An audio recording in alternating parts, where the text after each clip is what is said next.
Che, ¿y si nos vamos? ¿Ya agarraron todo? ¿Tienen el mate? Autonautas de la Librófera. Hoy tenemos un pasaje con el espíritu del bosque. La mantis y la luna. Había una vez una mantis que trató de atrapar a la luna. Quería sentarse sobre ella y cruzar el cielo cada noche para que los animales dijeran: allí va la mantis, viajando sobre la luna.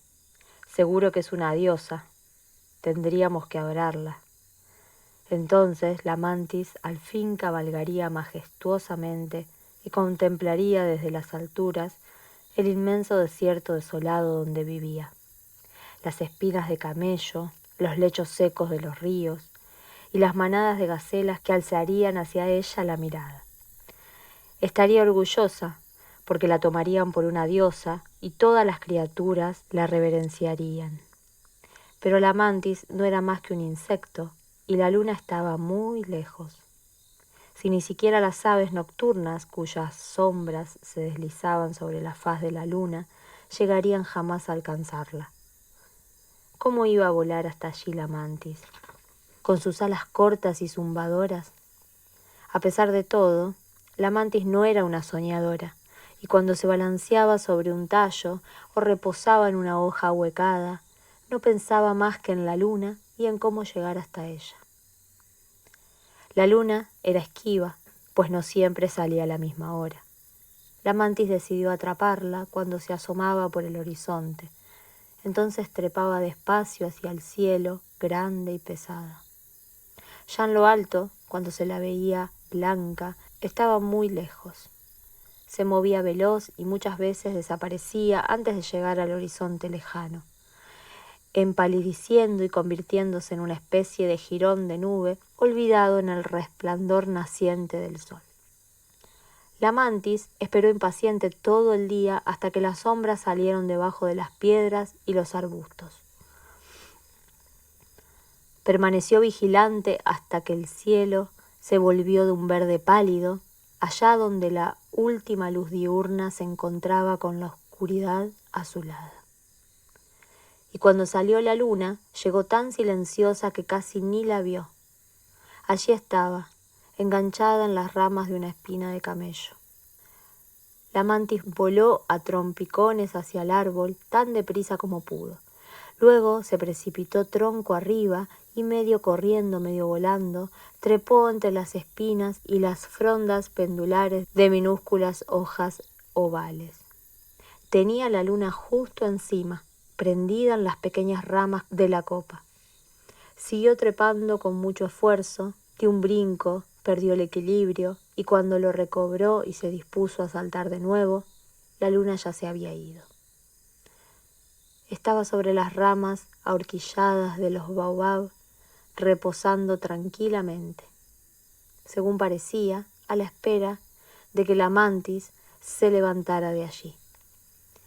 La mantis voló con un zumbido y mucho crepitar de alas hasta los pies del baobab, cuyas poderosas ramas llegaban a entrelazarse con las estrellas. Emprendió la ascensión del tronco, un largo viaje para un bicho tan pequeño. Y cuando llegó a la horquilla del baobab, la luna se le había adelantado y ya estaba anclada en las ramas de más arriba. La mantis voló hacia la luna, decidida a atraparla antes de que se desprendieran del árbol. Pero cuando llegó, ya se había marchado. Y se movía, cada vez más pequeña y más veloz, allá a lo lejos.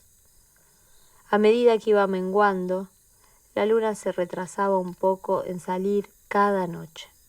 La mantis se mareaba de tanto vigilar, y era demasiado lenta para alcanzarla.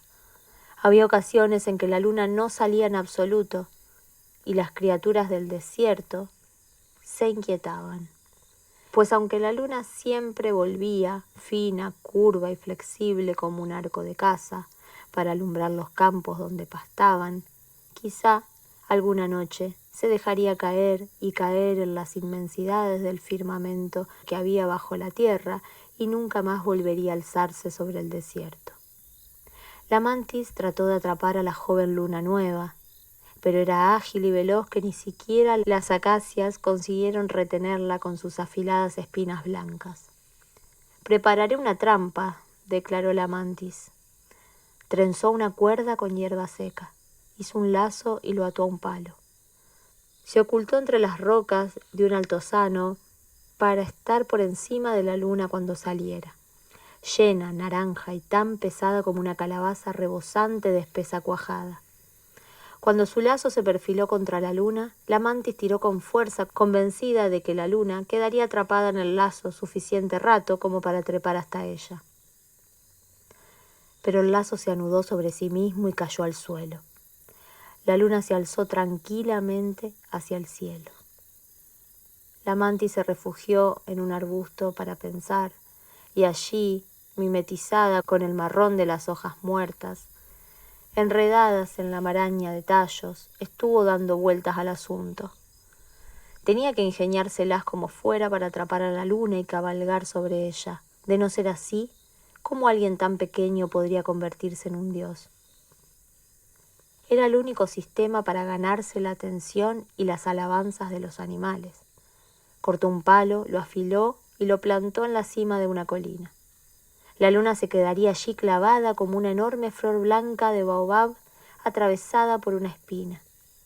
Una vez más, la mantis se ocultó cuando la luna se alzaba sobre los cerros. Iba avanzando lentamente hacia la estaca.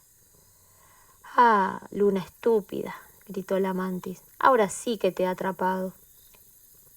Qué sabia y astuta es la mantis. Pero la estaca solo proyectó su sombra sobre la faz de la luna y luego ésta siguió su camino, ascendiendo más y más por el cielo nocturno. La mantis chilló de rabia, partió en dos la estaca y se fue a planear otro método para engañar a la luna. Fabricó un janí, un trozo de junco y un manojo de plumas de perdiz, atados con un tendón y lastrados con una piedra. Cuando lo lanzara al aire, caería al suelo trazando una espiral, tan veloz como una estrella fugaz. Se enroscaría alrededor de la luna y la haría caer con él, seguro que sí. Cuando la luna reapareció, con una fina hoz, fácil de capturar, la mantis subió a lo más altos de los baobabs con su jani y quedó a la espera. Una vez que la luna estuvo en la misma altura que su escondrijo, lanzó el jani, que voló como un látigo y se dobló sobre la curva de la luna. Luego descendió lentamente con un aleteo de plumas, como un ave pequeña que cayera en picada. La mantis arrancó la piedra del jani y la tiró al suelo. La luna volvía a estar llena y la mantis la siguió para ver a dónde iba cuando se sumía tras el horizonte. Volando de arbusto en arbusto y de piedra en piedra, la observó avanzar por el cielo. Al llegar a una charca hundida en la arena, hollada por numerosas pezuñas, vio que allí abajo estaba la luna, apresada por las aguas. Se deslizó sigilosa por la empinada margen hasta que pisó la gruesa arena húmeda. Entonces se detuvo para observar el disco reluciente y oscilante. Se abalanzó sobre él y lo agarró con sus puntiagudas garras. Pero las aguas se la tragaron, y jadeante, empapada y trémula, volvió como pudo a la orilla. Y la luna seguía allí, luminosa, resplandeciente. La mantis hizo muchos intentos fallidos por sacar a la luna del agua. Al final, montó en cólera y, maldiciendo a la luna, agarró una piedra y la tiró a la charca. La piedra rompió en añicos el reflejo y un millar de esquirlas de luz de luna se clavaron en los ojos de la mantis. Huyó cegada por el dolor y fue a esconderse en un espino. No conseguía sacarse de los ojos las esquirlas y allá donde miraba veía los brillantes rayos de luna. No podía conciliar el sueño, pues no había oscuridad en la que relajarse. Ya no deseaba convertirse en una diosa y montar a horcajadas sobre la luna para que los animales del desierto la cubrieran de elogios. Ni siquiera entendía cómo había podido desearlo. Se deslizó fuera del arbusto, hacia donde las ramas se desplegaban en el cálido aire de la tarde, y esperó a que saliera la luna, a sus ojos, como una enorme luz fragmentada. Entonces levantó las patas delanteras, las dobló en actitud de rezo y le rogó a la luna que le devolviera la vista. No era más que un pequeño y humilde insecto que se balanceaba suavemente sobre una ramita con la cabeza gacha, y la luna se fue elevando, cada vez más distante y más blanca. Luego se instaló al borde del enorme yermo del desierto, mientras la mantis seguía rezando inclinada. Al romper el alba, la luna se veía pálida y calma en el cielo, y las sombras de los espinos se perfilaron nítidamente sobre la arena. El vuelo de los pájaros se volvió claro y veloz, y la mantis supo que la luna le había quitado las esquirlas de los ojos. Esto sucedió hace mucho tiempo, cuando las grandes manadas vagaban libremente desde el mar hasta las inmensas llanuras resecas del pueblo de Ikem.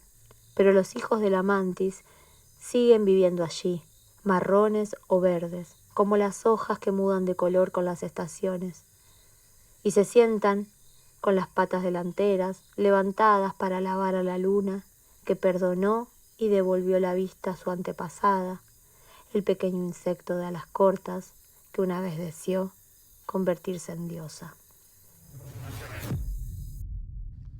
La mantis religiosa es una de las figuras más destacadas del folclore San. Este cuento, sobre una mantis, es de la novelista y escritora de literatura infantil Marguerite Poland y forma parte de la antología Mis cuentos africanos de Nelson Mandela. Autonautas de la Librófera integra el programa Clubes de Lectura del Fondo de Cultura Económica.